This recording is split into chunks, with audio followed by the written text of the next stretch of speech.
Uşaqlar 23-cü sualda belə bir ifadə verilib ki, k-nın deyir hansı qiymətində y bərabər k bölü x funksiyasının qrafiki m-in bu nöqtəsindən deyir keçir.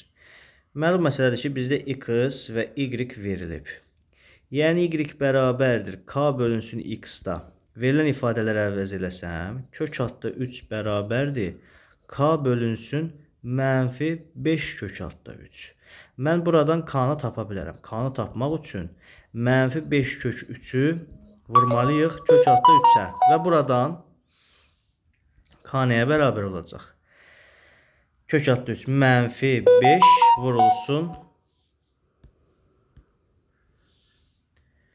kök altda 3 vur kök altda 3. Buradan k nəyə bərabər olacaq? Mənfi 5'i vurmalıyıq. Bu ifadə bizə 3 verəcək və k-nın mənfi 15 qiymətində. K-nın mənfi 15 qiymətində ifadənin həlli olacaq. D bəndi.